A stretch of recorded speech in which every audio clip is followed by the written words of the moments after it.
In 2006, I began this journey of writing the book of 25 and taking it from concept to reality, and traveling around the world to create the series of books, YouTubing it,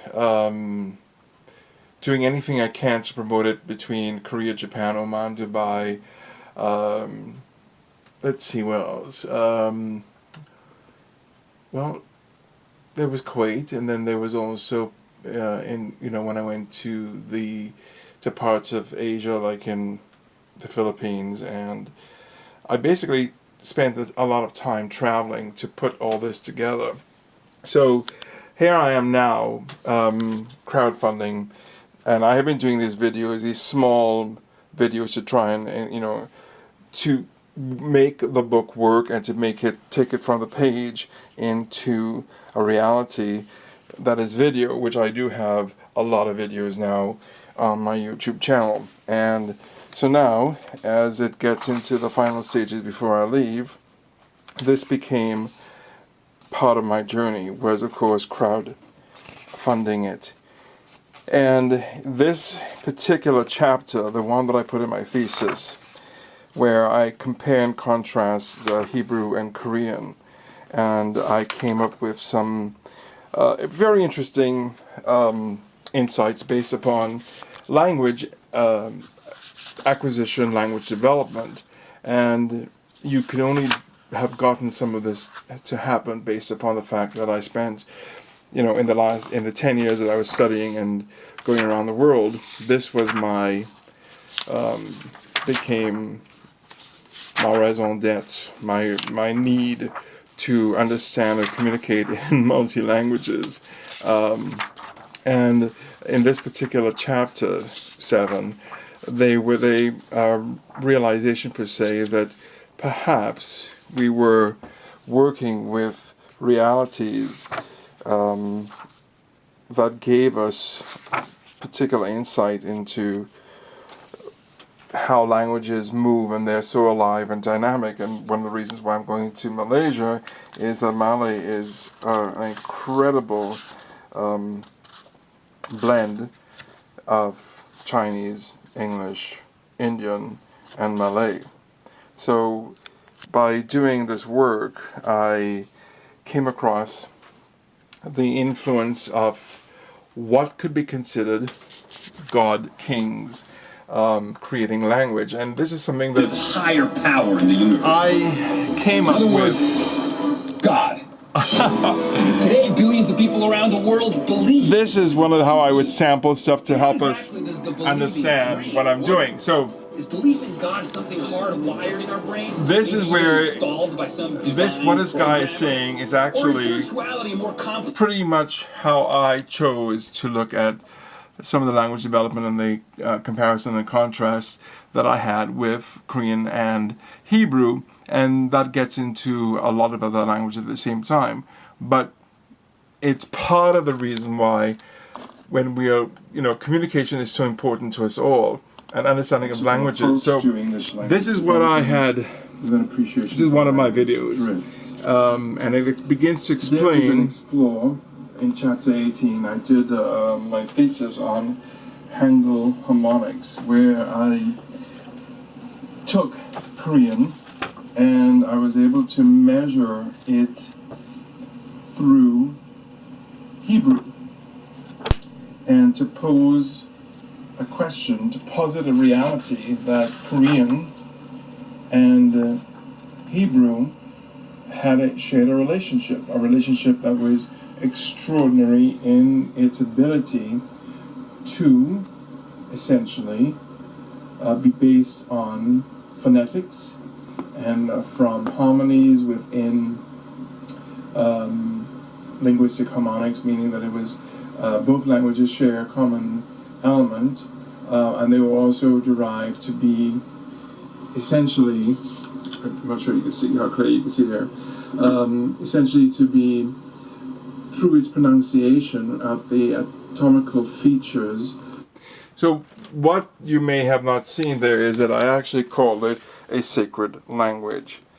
And this is where, strangely enough, the world in 2016 is coming that has both helped and harmed us to help me understand that I'm on the right track. Now you have to remember, this is written in 2006, and I took it because of all the journeys, and I had gone from Korea to Oman to Dubai to Japan, and these Altaic languages. One of the reasons why I'm hesitating so much is that because there's so much controversy around how they're termed and what they're deemed to be, and that's why I'm doing all the research. Because it seems to be, as time has gone by, we have sort of fallen out of agreement, and there is not that much research being done anymore. Whereas I'm living that reality, and I had to go find out for myself. So I began the process. I funded most of it on my own. I did these little videos to try and bring it together. But of course now I'm moving to Malaysia, where I can study and put myself right back into the seed pod, if you will, and begin the process. Now I have people that I can hire who will film and document the journey. There are doctors that I'm going to be speaking to because I want to be able to brain map people who are native speakers of English and people who are native speakers of Malay or Arabic or Thai or Korean or Japanese or Hebrew, and then I can compare and contrast the size of the brain that are involved, left, right brain hemisphere, dominant, etc. And also the particular interest now seems to be, as I have discussed it, is learning a second language akin to if you had experienced some kind of aphasia. How does your brain record, change, or define any new language or harmonics that are coming in? So this is me using my most rudimentary. We're going to look at the neuroscience behind God. Exactly. I'm looking at some of the neuroscience behind language, and I have documented some of it, and now I am trying on my own to work out this relationship. Placement, quite stunning in its originality, both, although they're separated by about 6,000 years. So in the book and the chapters to why the languages are actually related. Are they cognates? Are they false cognates? Well, they probably are both. And if they are false cognates more than they are cognates, it means that they're more related. Watch this. See this? Yeah. So this is what I'm talking about. So I'm using my own video to instruct and to document this process that I am dealing with. And this is why I'm saying it's strictly based on this bizarre relationship between our own anatomy. In Korean, what we but what's fascinating that this video began and shows us is that there is a deliberate, and that's what I'm trying to make people understand. This is not hap chance. Language was created by humans for humans. Therefore, we all have a relationship to any and all languages. In every part of the world for every religious tradition. But this, what I consider to be the sacred languages, is because historically, 6,000 years ago, we had the Hebrew, we had the Greek, we had Sumerian, we had a lot of cuneiform, we had so many things taking place, the Egyptian, and these glyph languages went on to become more sophisticated. Some of them died out. So I'm not focusing on the 6,500 languages that we speak. I'm just focusing on those that are considered bi-directional, those that are considered perhaps Altaic, and to see whether or not we have a built-in feature that can actually coordinate all this information. So, you know, I have 300 odd videos. Some of them are quirky, funny. YouTube funds based on